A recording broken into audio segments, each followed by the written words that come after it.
Section 9. But on this memorable afternoon, when the curé had come as well, and by his interminable visit had drained my aunt's strength, Françoise followed Eulalie from the room, saying, "Madame Octave, I will leave you to rest. You look utterly tired out." And my aunt answered her not a word, breathing a sigh so faint that it seemed it must prove her last, and lying there with closed eyes, as though already dead. But hardly had Françoise arrived downstairs, when 4 peals of a bell, pulled with the utmost violence, reverberated through the house, and my aunt, sitting erect upon her bed, called out, "Has Eulalie gone yet? Would you believe it? I forgot to ask her whether Madame Goupil arrived in church before the elevation. Run after her, quick!" But Françoise returned alone, having failed to overtake Eulalie. "It is most provoking," said my aunt, shaking her head, "the one important thing that I had to ask her." In this way life went by for my Aunt Léonie,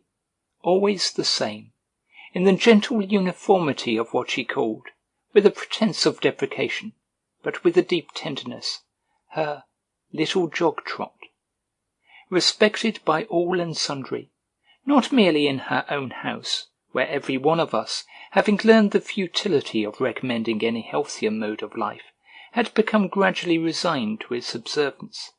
but in the village as well, where, 3 streets away, a tradesman who had to hammer nails into a packing-case would send first to Françoise to make sure that my aunt was not resting. Her little jog-trot was none the less brutally disturbed on one occasion in this same year. Like a fruit hidden among its leaves, which has grown and ripened unobserved by man, until it falls of its own accord, there came upon us one night the kitchen-maid's confinement. Her pains were unbearable, and, as there was no midwife in Combray, Françoise had to set off before dawn to fetch one from Thiberzy. My aunt was unable to rest, owing to the cries of the girl, and as Françoise, though the distance was nothing, was very late in returning, her services were greatly missed. And so, in the course of the morning, my mother said to me, "Run upstairs and see if your aunt wants anything." I went into the first of her 2 rooms, and through the open door of the other saw my aunt lying on her side, asleep. I could hear her breathing in what was almost distinguishable as a snore. I was just going to slip away, when something, probably the sound of my entry, interrupted her sleep, and made it change speed, as they say of motor cars nowadays, for the music of her snore broke off for a second, and began again on a lower note. Then she awoke, and half turned her face, which I could see for the first time. A kind of horror was imprinted on it. Plainly she had just escaped from some terrifying dream. She could not see me from where she was lying, and I stood there not knowing whether I ought to go forward or to retire. But all at once she seemed to return to a sense of reality, and to grasp the falsehood of the visions that had terrified her. A smile of joy, a pious act of thanksgiving to God, who is pleased to grant that life shall be less cruel than our dreams, feebly illumined her face, and, with the habit she had formed of speaking to herself, half aloud, when she thought herself alone, she murmured, "The Lord be praised. We have nothing to disturb us here but the kitchen-maid's baby, and I've been dreaming that my poor Octave had come back to life, and was trying to make me take a walk every day." She stretched out a hand towards her rosary, which was lying on the small table, but sleep was once again getting the mastery, and did not leave her the strength to reach it. She fell asleep, calm and contented, and I crept out of the room on tiptoe, without either her or anyone else ever knowing, from that day to this, what I had seen and heard. When I say that, apart from such rare happenings as this confinement, my aunt's little jog-trot never underwent any variation, I do not include those variations which, repeated at regular intervals and in identical form, did no more really and print a sort of uniform pattern upon the greater uniformity of her life. So, for instance, every Saturday, as Françoise had to go in the afternoon to market at Roussainville-le-Pin, the whole household would have to have luncheon an hour earlier. And my aunt had so thoroughly acquired the habit of this weekly exception to her general habits, that she clung to it as much as to the rest. She was so well routined to it, as Françoise would say, that if, on a Saturday, she had had to wait for her luncheon until the regular hour, it would have upset her as much as if she had had, on an ordinary day, to put her luncheon forward to its Saturday time. Incidentally, this acceleration of luncheon gave Saturday, for all of us, an individual character, kindly and rather attractive. At the moment when, ordinarily, there was still an hour to be lived through before mealtime sounded, we would all know that in a few seconds we should see the endives make their precocious appearance, followed by the special favour of an omelette, an unmerited steak. The return of this asymmetrical Saturday was one of those petty occurrences, intramural, localized, almost civic, which, in uneventful lives and stable orders of society, create a kind of national unity, and become the favourite theme for conversation, for pleasantries, for anecdotes which can be embroidered as the narrator pleases. It would have provided a nucleus, ready-made, for a legendary cycle, if any of us had had the epic mind. At daybreak, before we were dressed, without rhyme or reason, save for the pleasure of proving the strength of our solidarity, we would call to one another good-humouredly, cordially, patriotically, "Hurry up! There's no time to be lost. Don't forget, it's Saturday." While my aunt, gossiping with Françoise, and reflecting that the day would be even longer than usual, would say, "You might cook them a nice bit of veal, seeing that it's Saturday." If, at 10:30, someone absent-mindedly pulled out a watch and said, "I say, an hour and a half still before luncheon," everyone else would be in ecstasies over being able to retort at once, "Why, what are you thinking about? Have you forgotten that it's Saturday?" And a quarter of an hour later we would still be laughing and reminding ourselves to go up and tell Aunt Leonie about this absurd mistake to amuse her. The very face of the sky appeared to undergo a change. After luncheon, the sun, conscious that it was Saturday, would blaze an hour longer in the zenith, and when someone, thinking that we were late in starting for our walk, said, "What, only 2:00?" feeling the heavy throb go by him of the twin strokes from the steeple of Saint-Hilaire, which as a rule passed no one at that hour upon the highways, deserted for the midday meal, or for the nap which follows it, or on the banks of the bright and ever-flowing stream, which even the angler had abandoned, and so slipped unaccompanied into the vacant sky, where only a few loitering clouds remained to greet them. The whole family would respond in chorus, "Why, you're forgetting! We had luncheon an hour earlier. You know very well it's Saturday."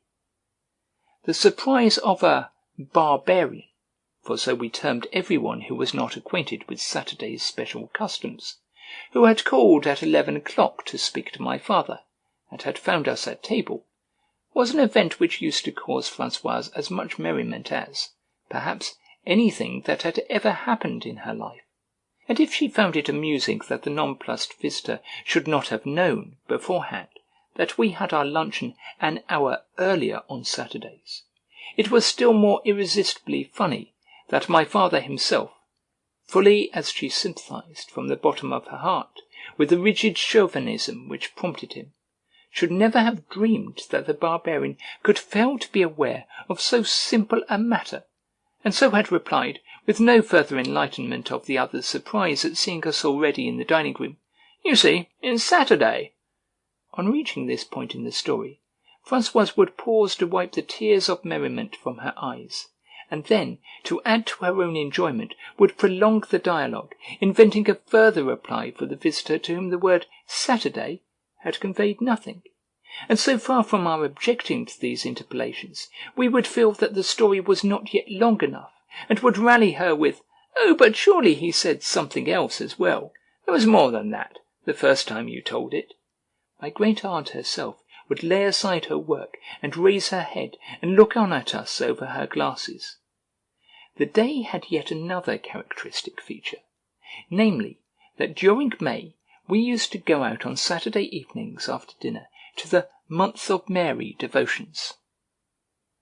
As we were liable there to meet Monsieur Vinteuil, who held very strict views on the deplorable untidiness of young people, which seems to be encouraged in these days, my mother would first see that there was nothing out of order in my appearance, and then we would set out for the church. It was on these Month of Mary services that I can remember having first fallen in love with hawthorn blossom. The hawthorn was not merely in the church, for there, holy ground as it was, we had all of us a right of entry, but, arranged upon the altar itself, inseparable from the mysteries in whose celebration it was playing a part, it thrust in among the tapers and the sacred vessels its rows of branches, tied to one another horizontally in a stiff, festal scheme of decoration, and they were made more lovely still by the scalloped outline of the dark leaves, over which were scattered in profusion, as over a bridal train, little clusters of buds of a dazzling whiteness. Though I dared not look at them save through my fingers, I could feel that the formal scheme was composed of living things, and that it was nature herself who, by trimming the shape of the foliage, and by adding the crowning ornament of those snowy buds, had made the decorations worthy of what was at once a public rejoicing and a solemn mystery.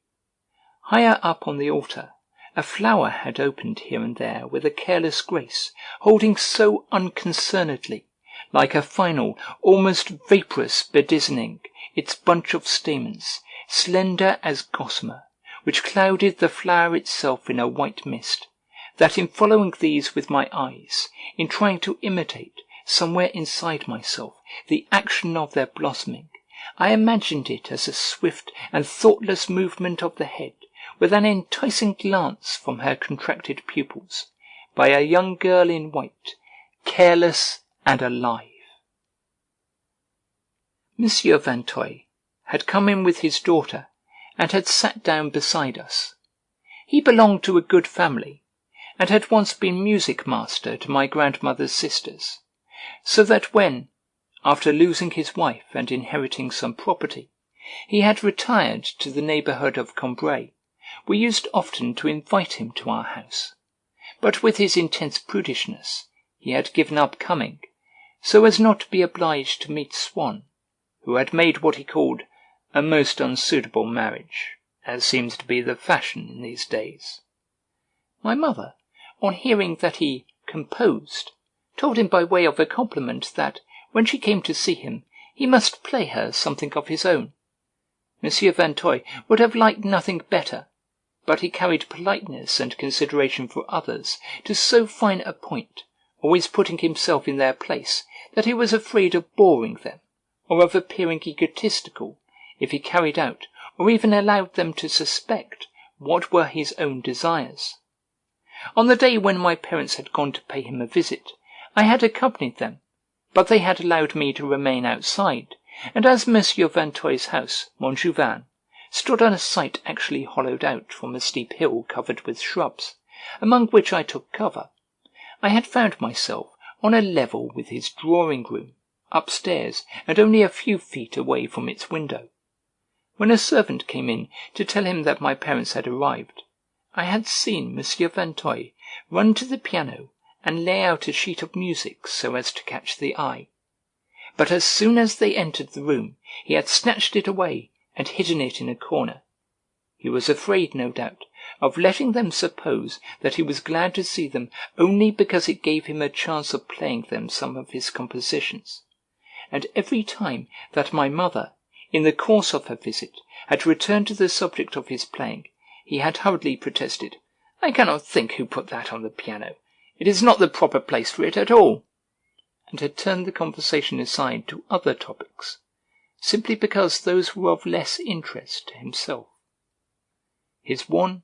and only passion was for his daughter. And she, with her somewhat boyish appearance, looked so robust that it was hard to restrain a smile when one saw the precautions her father used to take for her health, with spare shawls always in readiness to wrap round her shoulders. My grandmother had drawn our attention to the gentle, delicate, almost timid expression which might often be caught flitting across the face, dusted all over with freckles, of this otherwise stolid child. When she had spoken, she would at once take her own words in the sense in which her audience must have heard them. She would be alarmed at the possibility of a misunderstanding, and one would see, in clear outline, as though in a transparency, beneath the mannish face of the good sort that she was, the finer features of a young woman in tears. When, before turning to leave the church, I made a genuflection before the altar, I felt suddenly, as I rose again, a bitter-sweet fragrance of almonds steal towards me from the hawthorn blossom, and I then noticed that on the flowers themselves were little spots of a creamier colour, in which I imagined that this fragrance must lie concealed, as the taste of an almond cake lay in the burned parts, or the sweetness of Mademoiselle Vinteuil's cheeks beneath their freckles. Despite the heavy, motionless silence of the hawthorns, these gusts of fragrance came to me like the murmuring of an intense vitality, with which the whole altar was quivering like a roadside hedge explored by living antennae, of which I was reminded by seeing some stamens almost red in colour, which seemed to have kept the springtime virulence, the irritant power of stinging insects now transmuted into flowers. Outside the church, we would stand talking for a moment with Monsieur Vinteuil in the porch. Boys would be chevying one another in the square, and he would interfere, taking the side of the little ones and lecturing the big. If his daughter said, in her thick, comfortable voice, how glad she had been to see us, immediately it would seem as though some elder and more sensitive sister, latent in her, had blushed at this thoughtless, schoolboyish utterance, which had, perhaps, made us think that she was angling for an invitation to the house. Her father would then arrange a cloak over her shoulders. They would clamber into a little dog-cart which she herself drove, and home they would both go to Montjouvain. As for ourselves, the next day being Sunday, with no need to be up and stirring before High Mass, if it was a moonlight night and warm, then, instead of taking us home at once, my father, in his thirst for personal distinction, would lead us on a long walk round by the Calvary, which my mother's utter incapacity for taking her bearings, or even for knowing which road she might be on, made her regard as a triumph of his strategic genius. Sometimes we would go as far as the viaduct, which began to stride on its long legs of stone at the railway station, and to me typified all the wretchedness of exile beyond the last outposts of civilization, because every year, as we came down from Paris, we would be warned to take special care, when we got to Combray, not to miss the station, to be ready before the train stopped, since it would start again in 2 minutes, and proceed across the viaduct, out of the lands of Christendom, of which Combray, to me, represented the farthest limit. We would return by the Boulevard de la Gare, which contained the most attractive villas in the town. In each of their gardens the moonlight, copying the art of Hubert Robert, had scattered its broken staircases of white marble,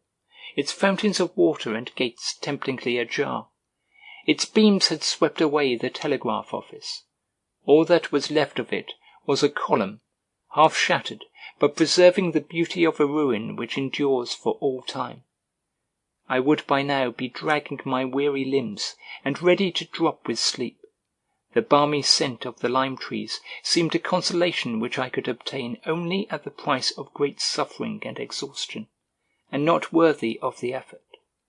From gates far apart, the watch-dogs, awakened by our steps in the silence, would set up an antiphonal barking, as I still hear them bark at times in the evenings,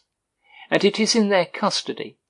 when the public gardens of Combray were constructed on its site, that the Boulevard de la Gare must have taken refuge, for wherever I may be, as soon as they begin their alternate challenge and acceptance, I can see it again with all its lime trees, and its pavement glistening beneath the moon. Suddenly my father would bring us to a standstill, and ask my mother, "Where are we?" Utterly worn out by the walk, but still proud of her husband, she would lovingly confess that she had not the least idea. He would shrug his shoulders and laugh, and then, as though it had slipped, with his latchkey, from his waistcoat pocket, he would point out to us, where it stood before our eyes, the back gate of our own garden, which had come, hand in hand with the familiar corner of the Rue du Saint-Esprit, to await us, to greet us at the end of our wanderings over paths unknown. My mother would murmur admiringly, "You really are wonderful." And from that instant I had not to take another step. The ground moved forward under my feet in that garden where, for so long, my actions had ceased to require any control, or even attention, from my will. Custom came to take me in her arms, carried me all the way up to my bed, and laid me down there like a little child. Although Saturday, by beginning an hour earlier, and by depriving her of the services of Françoise, passed more slowly than other days for my aunt, yet, the moment it was past, and a new week begun, she would look forward with impatience to its return, as something that embodied all the novelty and distraction which her frail and disordered body was still able to endure. This was not to say, however, that she did not long, at times, for some even greater variation, that she did not pass through those abnormal hours in which one thirsts for something different from what one has, when those people who, through lack of energy or imagination, are unable to generate any motive power in themselves, cry out, as the clock strikes or the postman knocks, in their eagerness for news, even if it be bad news, for some emotion, even that of grief, when the heartstrings, which prosperity has silenced, like a harp laid by, yearn to be plucked and sounded again by some hand, even a brutal hand, even if it shall break them. When the will, which has with such difficulty brought itself to subdue its impulse, to renounce its right to abandon itself to its own uncontrolled desires and consequent sufferings, would fain cast its guiding reins into the hands of circumstances, coercive and, it may be, cruel. Of course, since my aunt's strength, which was completely drained by the slightest exertion, returned but drop by drop into the pool of her repose, the reservoir was very slow in filling, and months would go by before she reached that surplus which other people use up in their daily activities, but which she had no idea, and could never decide how to employ. And I have no doubt that then, just as a desire to have her potatoes served with bechamel sauce, for a change, would be formed, ultimately, from the pleasure she found in the daily reappearance of those mashed potatoes of which she was never tired, she would extract from the accumulation of those monotonous days, on which she so much depended, a keen expectation of some domestic cataclysm, instantaneous in its happening, but violent enough to compel her to put into effect, once for all, one of those changes which she knew would be beneficial to her health, but to which she could never make up her mind without some such stimulus. She was genuinely fond of us. She would have enjoyed the long luxury of weeping for our untimely decease, coming at a moment when she felt well, and was not in a perspiration, the news that the house was being destroyed by a fire, in which all the rest of us had already perished, a fire which, in a little while, would not leave one stone standing upon another, but from which she herself would still have plenty of time to escape without undue haste, provided that she rose at once from her bed, must often have haunted her dreams, as a prospect which combined with the two minor advantages of letting her taste the full savour of her affection for us in long years of mourning, and of causing universal stupefaction in the village when she should sally forth to conduct our obsequies, crushed but courageous, moribund, but erect, the paramount and priceless boon of forcing her at the right moment, with no time to be lost, no room for weakening hesitations, to go off and spend the summer at her charming farm of Mirogreen, where there was a waterfall. Inasmuch as nothing of this sort had ever occurred, though indeed she must often have pondered the success of such a manoeuvre as she lay alone absorbed in her interminable games of patience, and though it must have plunged her in despair from the first moment of its realization, from the first of those little unforeseen facts, the first word of calamitous news, whose accents can never afterwards be expunged from the memory, everything that bears upon it the imprint of actual physical death, so terribly different from the logical abstraction of its possibility, she would fall back from time to time to add an interest to her life, upon imagining other, minor catastrophes, which she would follow up with passion. She would beguile herself with a sudden suspicion that Françoise had been robbing her, that she had set a trap to make certain, and had caught her betrayer red-handed, and being in the habit, when she made up a game of cards by herself, of playing her own and her adversary's hands at once, she would first stammer out François' awkward apologies, and then reply to them with such a fiery indignation that any of us who happened to intrude upon her at one of these moments would find her bathed in perspiration, her eyes blazing, her false hair pushed awry, and exposing the baldness of her brows. Françoise must often, from the next room, have heard these mordant sarcasms levelled at herself, the mere framing of which in words would not have relieved my aunt's feelings sufficiently, had they been allowed to remain in a purely immaterial form, without the degree of substance and reality which she added to them by murmuring them half aloud. Sometimes, however, even these counterpane dramas would not satisfy my aunt. She must see her work staged. And so, on a Sunday, with all the doors mysteriously closed, she would confide in Eulalie her doubts of François' integrity, and her determination to be rid of her, and on another day she would confide in Françoise her suspicions of the disloyalty of Eulalie, to whom the front door would very soon be closed for good. A few days more, and disgusted with her latest confidant, she would again be as thick as thieves with a traitor, while, before the next performance, the two would once more have changed their parts. But the suspicions which Eulalie might occasionally breed in her were no more than a fire of straw, which must soon subside for lack of fuel, since Eulalie was not living with her in the house. It was a very different matter when the suspect was Françoise, of whose presence under the same roof as herself my aunt was perpetually conscious, while for fear of catching cold, were she to leave her bed, she would never dare go downstairs to the kitchen to see for herself whether there was, indeed, any foundation for her suspicions. And so on by degrees, until her mind had no other occupation than to attempt, at every hour of the day, to discover what was being done, what was being concealed from her by Françoise. She would detect the most furtive movement of Françoise's features, something contradictory in what she was saying, some desire which she appeared to be screening, and she would show her that she was unmasked by a single word which made Françoise turn pale, and which my aunt seemed to find a cruel satisfaction in driving deep into her unhappy servant's heart. And the very next Sunday a disclosure by Eulalie, like one of those discoveries which suddenly open up an unsuspected field for exploration to some new science which has hitherto followed only the beaten paths, proved to my aunt that her own worst suspicions fell a long way short of the appalling truth. "But Françoise ought to know that," said Eulalie, "now that you have given her a carriage." "Now that I have given her a carriage?" gasped my aunt. "Oh, but I didn't know. I only thought so. I saw her go by yesterday in her open coach, as proud as Artaban, on her way to Roussainville market. I supposed that it must be Madame Octave who had given it to her." So on by degrees,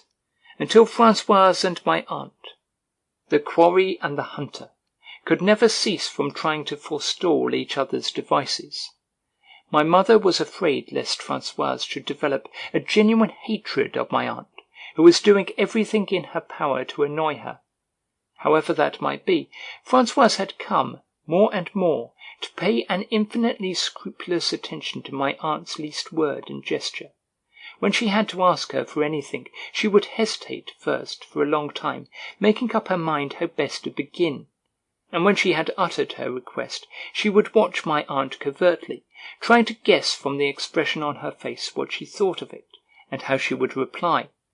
And in this way, whereas an artist who had been reading memoirs of the 17th century, and wished to bring himself nearer to the great Louis, would consider that he was making progress in that direction when he constructed a pedigree that traced his own descent from some historic family, or when he engaged in correspondence with one of the reigning sovereigns of Europe, and so would shut his eyes to the mistake he was making in seeking to establish a similarity by an exact and therefore lifeless copy of mere outward forms.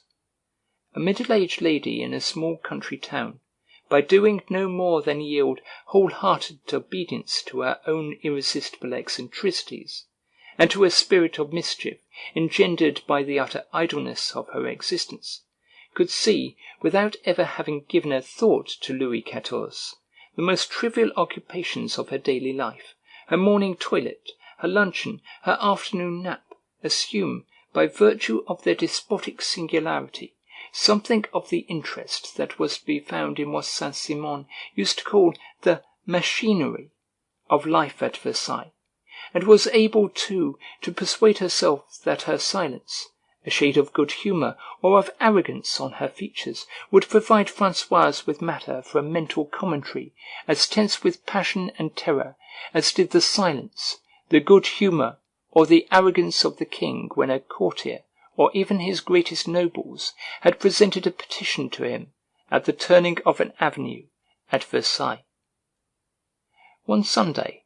when my aunt had received simultaneous visits from the curé and from Eulalie, and had been left alone afterwards to rest, the whole family went upstairs to bid her good night, and Mamma ventured to condole with her on the unlucky coincidence that always brought both visitors to her door at the same time.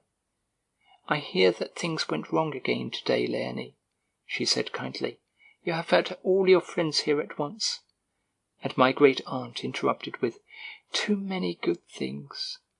For, since her daughter's illness, she felt herself in duty bound to revive her as far as possible by always drawing her attention to the brighter side of things. But my father had begun to speak. "I should like to take advantage," he said, "of the whole family's being here together, to tell you a story, so as not to have to begin all over again to each of you separately. I am afraid we are in Monsieur Legrandin's bad books. He would hardly say how do you do to me this morning." I did not wait to hear the end of my father's story,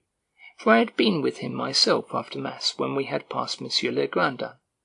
Instead, I went downstairs to the kitchen to ask for the bill of fare for our dinner, which was of fresh interest to me daily, like the news in a paper, and excited me as might the programme of a coming festivity. As Monsieur Legrandin had passed close by us on our way from church, walking by the side of a lady, the owner of a country house in the neighbourhood, whom we knew only by sight, my father had saluted him in a manner at once friendly and reserved, without stopping in his walk. Monsieur Legrandin had barely acknowledged the courtesy, and then with an air of surprise, as though he had not recognized us, and with that distant look characteristic of people who do not wish to be agreeable, and who, from the suddenly receding depths of their eyes, seem to have caught sight of you at the far end of an interminably straight road, and at so great a distance that they content themselves with directing towards you an almost imperceptible movement of the head, in proportion to your doll-like dimensions. Now the lady who was walking with Legrandin was a model of virtue, known and highly respected. There could be no question of his being out for amorous adventure, and annoyed at being detected, and my father asked himself how he could possibly have displeased our friend. "I should be all the more sorry to feel that he was angry with us," he said, "because among all those people in their Sunday clothes, there is something about him, with his little cut-away coat and his soft neckties, so little dressed up, so genuinely simple,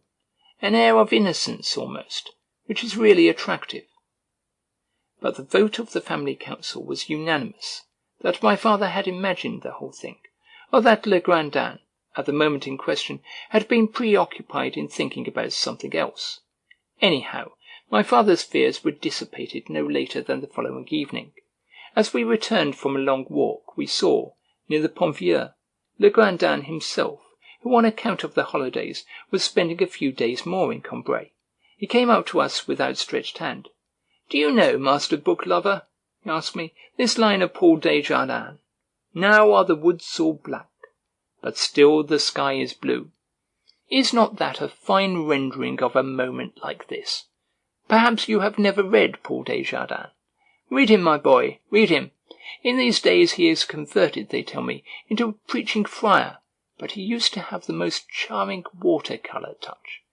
Now are the woods all black, but still the sky is blue." May you always see a blue sky overhead, my young friend, and then, even when the time comes, which is coming now for me, when the woods are all black, when night is fast falling, you will be able to console yourself, as I am doing, by looking up to the sky. He took a cigarette from his pocket, and stood for a long time, his eyes fixed on the horizon.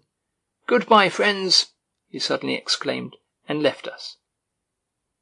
At the hour when I usually went downstairs to find out what there was for dinner, its preparation would already have begun, and Françoise, a colonel with all the forces of nature for her subalterns, as in the fairy tales where giants hire themselves out as scullions, would be stirring the coals, putting the potatoes to steam, and, at the right moment, finishing over the fire those culinary masterpieces which had been first got ready in some of the great array of vessels, triumphs of the potter's craft, which ranged from tubs and boilers and cauldrons and fish-kettles, down to jars for game, moulds for pastry, and tiny pannikins for cream, and included an entire collection of pots and pans of every shape and size. I would stop by the table, where the kitchen-maid had shelved them, to inspect the platoons of peas, drawn up in ranks and numbered, like little green marbles, ready for a game. But what fascinated me would be the asparagus, tinged with ultramarine and rosy pink, which ran from their heads, finely stippled in mauve and azure, through a series of imperceptible changes to their white feet, still stained a little by the soil of their garden bed, a rainbow loveliness that was not of this world. I felt that these celestial hues indicated the presence of exquisite creatures who had been pleased to assume vegetable form, who, through the disguise which covered their firm and edible flesh, allowed me to discern in this radiance of earliest dawn, these hinted rainbows, these blue evening shades, that precious quality which I should recognize again when all night long after a dinner at which I had partaken of them, they played, lyrical and coarse in their jesting as the fairies in Shakespeare's dream, at transforming my humble chamber into a bower of aromatic perfume. Poor Giotto's charity, as one had named her, charged by Françoise with the task of preparing them for the table, would have them lying beside her in a basket, sitting with a mournful air, as though all the sorrows of the world were heaped upon her, and the light crowns of azure, which capped the asparagus shoots above their pink jackets, would be finely and separately outlined, star by star, as in Giotto's fresco are the flowers banded about the brows, or patterning the basket of his Virtue at Padua. And meanwhile, Françoise would be turning on the spit one of those chickens, such as she alone knew how to roast, chickens which had wafted far abroad from Combray the sweet savour of her merits, and which, while she was serving them to us at table, would make the quality of kindness predominate for the moment in my private conception of her character. The aroma of that cooked flesh, which he knew how to make so unctuous and so tender, seeming to me no more than the proper perfume of one of her many virtues. But the day on which, While my father took counsel with his family upon our strange meeting with La Grandin, I went down to the kitchen. Was one of those days when Giotto's Charity, still very weak and ill after her recent confinement, had been unable to rise from her bed.